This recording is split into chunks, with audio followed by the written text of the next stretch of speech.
It ba yun na magsakripisyo ka na lang habang buhay? Kung yung feeling mo naman dun sa isa, wala na talaga. True love pa rin ba yun? True love ba din? Hindi naman porkit natapos yung pagmamahal, hindi na siya true love eh. Kasi naniniwala ako yung true love, kahit tapos na yung panahon yung magkasama, it stays because it's true and it's love. It doesn't fade. Eh, paano kung nagkakasakitan na kayo? Kaya nga, Physically. maghiwalay kayo. Pwede naman, sinasabi ko nga, pwede kayong maghiwalay, pero true love pa din yun. Hindi naman kinakailangang pag true love, habang buhay kayong magkasama. 'Di ba? Parang kamatayan lang naman yan.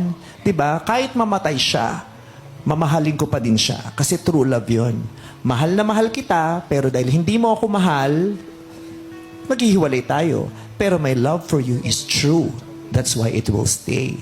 Diba? Kasi yung pagmamahal, ako kasi naniniwala ako na yung pagmamahal, yung true love, mapapatunayan mo yung true love pag nagugulat ka, hindi mo ma-explain, pero bakit mahal na mahal mo pa rin yung tao?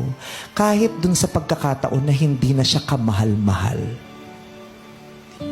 Diba? Hindi naman laging perfect yung taong mahal mo. May mga magagawa siyang sablay.